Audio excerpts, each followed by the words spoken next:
before we even get going on anything. Okay. And I need Vegas East to confirm that this is 100% real and true. Okay? So we'll do it on the air. Why not? This is from the World Baseball Classic. Shohei Ohtani is 5 RBI and is a triple shy of the cycle. It's the second inning. Is this real? That is correct, yes.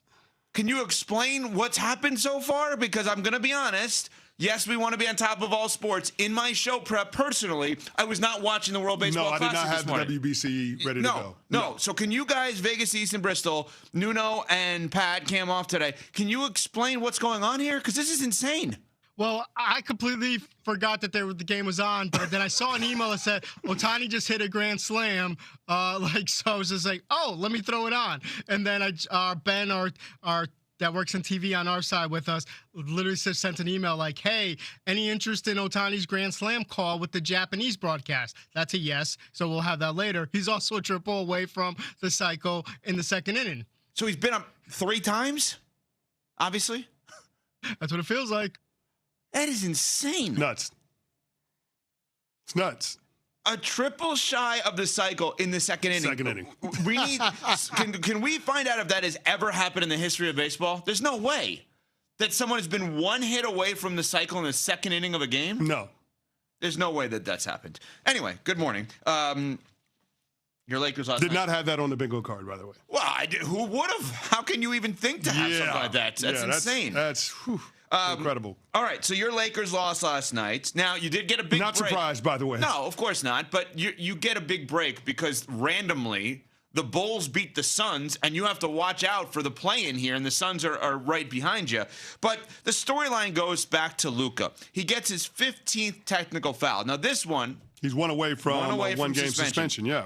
And LeBron has a banged-up elbow. Not sure which one. LeBron has a banged-up face. The internet is... Just search LeBron his elbow on the internet right now. It's very funny. He's old, Evan. What you want from him, man? As far as professional athletes go, he's old. The reason it's funny is every internet troll, I'm one of them, is sitting there, and they're like, wait, which elbow is it? Because he grabbed both of his elbows, which he really didn't because he fell to the ground. He was grabbing one elbow, but it looked like he was grabbing both. In year 23, everything hurts, Evan. So he's not sure which elbow. The man just set the record for made field goals in NBA history. Which is awesome. Which is incredible. Passing Kareem Abdul-Jabbar.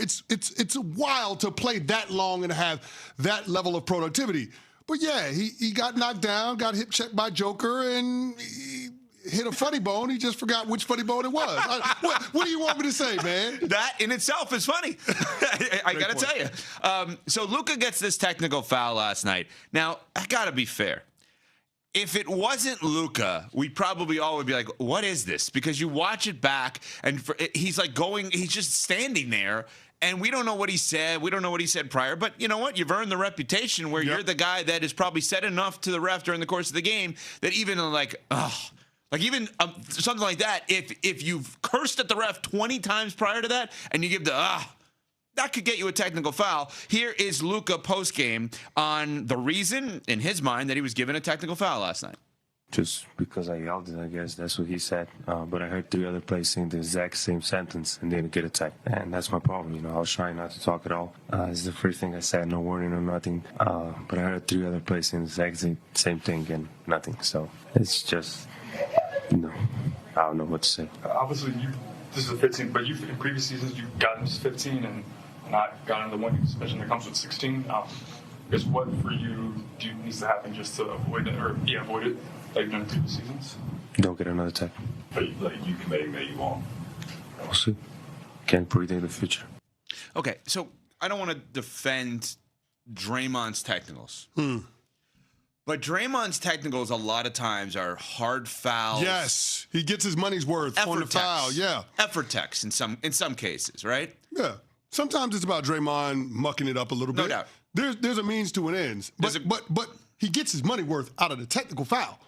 It's not a tech from chirping. Right. At least not at the officials. So how are you taking this all in as 2 things? A Lakers fan and a former athlete watching an athlete who constantly complains. Well, here's the thing. You got to focus on the actual game. And last night was an opportunity for the Lakers to gain some ground in the Western Conference standings. And when it's a one-possession game in the last 5 minutes and you got clutch minutes, every single possession, every single thing matters and everything gets magnified. And unfortunately, we've seen that Luka has a nasty habit of mouthing off to the refs, and because he has that reputation, the refs are quick to tee him up. He doesn't get the benefit of the doubt in that situation. So when you hear the post-game press conference and he's talking about how the ref gave him no warning, yeah, you're not going to get a warning when you got 14 technical fouls on the season, sir. It's just not going to happen. It's ridiculous to expect it. So from his perspective, I just don't understand why he can't rein that in to some degree, or why he can't channel that toward his opponents. I don't understand why he focuses so much of his ire, so much of his frustration on the referees. You saw it a couple of nights ago. He's chirping at J.J. Redick. J.J. Redick goes to dap him up and he's coming on the bench, doesn't want to have any parts of it. Redick gets in his face a little bit. There's always a healthy amount of tension when you start talking about top competitors, but when Luka directs that type of, I guess, animus toward the officials, that's when it's a bridge too far for me as a Lakers fan and as a former professional athlete. It's one of those things you got to understand. You catch more flies with honey than you do with you know what. So I just don't understand why Luka takes that type of tact when it comes to trying to angle to get calls. So in layman's terms, Lakers played last night against the Nuggets. Does Luka make them play against the opposition and the refs every night? Is that what's happening here? Because you could say, oh, we got a bad call. Nuno was complaining the other day about the Knicks getting a bad call or not getting a call with Shea. The referees are not out to get the Knicks, nor are they out to favor the Thunder, and nor are they out to favor the Lakers' opposition. But I think you said something very, very good there, which is you've lost the right for a warning when you've done as much as Luka's done, doubt. where now you're playing with the negative, and the refs have every right to do that way. That's not fixing the game. That's not influencing the game. That's saying you got to keep your mouth shut in order to get that warning, and you don't do that. Yeah, and here's the thing. I understand players needing to talk crap in order to get themselves going. I just never seen a player focus on trash talking the refs more than the opponent. That doesn't make any sense to me. Every time when I played in the NFL, whether it was me, whether it was teammates, whether it was opponents, everybody during the pregame warmups, even during TV timeouts throughout the course of the game, would be chatting the refs up in a very positive way. Explain, what would that sound like? Well, hey, how's the family? How's the kids? I don't know this ref's family. I don't know his kids, but I'm asking them these questions. You know why? Because I want the benefit of the doubt as the game goes on. When it comes to those 50-50 calls, I'm hoping that it goes my way because it could be the call that my team needs in order to put us over the top. So you're asking about his daughter's rec basketball when you don't know his name or his daughter's name to hope you don't get a call against you. No, that's not true. I know his name. You don't know his daughter's name. You know why I know his name?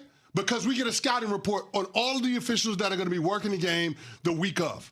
Okay. And you make it a point to put faces with first names. And you call them by the first name, not the last name. Call them by the first name. You chat them up.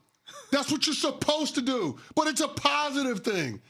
Luka's chirping at the refs, and clearly they don't like what he's saying. They don't like his tone to the point where they tee him up. I don't understand why he can't break this habit. But at this stage in his career, this is who he is, and this is what you have to live with. And as a Lakers fan, it is frustrating. I don't want to go to it was Nico right with the Mavs. Because it was Draymond. You're not going to find a bigger Draymond fan than me. Okay, I love Draymond. Good win last night for the Warriors over the Rockets. The thing that Draymond missed in his show, the Draymond Green show, was that we could have these critiques of what the Mavericks did, and now we're having the same critiques of Luka. Well, it's not Chris Canty's job to fix Luka. It was Nico Harrison's job to fix him. No doubt. It is Rob Pelinka's job to fix him. It is J.J. Redick's job to fix him. Can he be fixed, or does he lose his unbelievable dominant offensive mindset if he's not doing everything that he's doing during the 48 minutes of the game? Like, is this part of the engine that drives Luka? Like, if you take the complaining away from him, is he a worse player? As odd as that sounds. Is this the ingredients to the cake? Here's the thing. I don't have the answer to that. But before, you could always make the argument, well, Luka didn't have enough of a veteran presence. Dirk Nowitzki was around with the Mavs, but he wasn't really him. Yeah. He wasn't really the same Dirk that we all knew and loved. He's got LeBron James on his team. I don't think LeBron's saying a word to him. LeBron is an all-NBA player last year. I don't think he's saying a word. You can say he's not saying a word, but you have that influence. You see how LeBron James goes about his business every single day. If nothing else, it's lead by example for LeBron. And yet Luka is not getting any of those learnings in terms of being able to move his career forward in that aspect. Let me ask you a question on this, though. You just brought up something really interesting. Go for it. I'm going to compare it to you and I. Vegas East hates that we get along as well as we do. I don't understand why. You do, too. Anyway, there have been moments where we have said to each other, what are you doing? Why even go there, right? Yeah, Off the air. 1,000%. Right? We yeah. got to that place. Yes. That wasn't initial. No. Do you think LeBron has said to Luka at any point, what are you doing? Why the heck are you getting another? Do you realize you're one T away from getting suspended? And we are only a couple of games up on the Phoenix Suns, who, by the way, Kevin Durant's not there, and Devin Booker's been hurt this year. Like, has there been any, to stay in the playoffs versus the play-in, has there been any moment in your mind, if you had to guess, where LeBron said, what are you doing? I would hope if you don't have that situation, things are even worse than I thought they were with the Lakers. If you can't have that type of rapport with your two best players, if those guys can't in no uncertain terms hold each other accountable, if they can't do that, then this team has no shot at being able to win a playoff series, let alone go on a deep playoff run. There's no chance. So if LeBron James's presence isn't a net positive in terms of Luka in his professionalism, then all of a sudden we got bigger issues. Remember, coming into this season, everybody was excited. The LA Luka diet, he slimmed down, taking care of his body, gotten with trainers. You were like, oh man, this is, being in proximity to LeBron James is going to have a positive effect on Luka Doncic. And listen, Luka has been awesome this season. He's leading the league in scoring. But this is an element of his game that he hasn't been able to mature past. And if you can't mature under these circumstances with LeBron James in year 23 on your team, still playing at a high level, and J.J. Redick as your coach, and playing with that jersey on, I don't know if it's ever going to happen. Coming up, did they get one more? We'll talk about that after I tell you about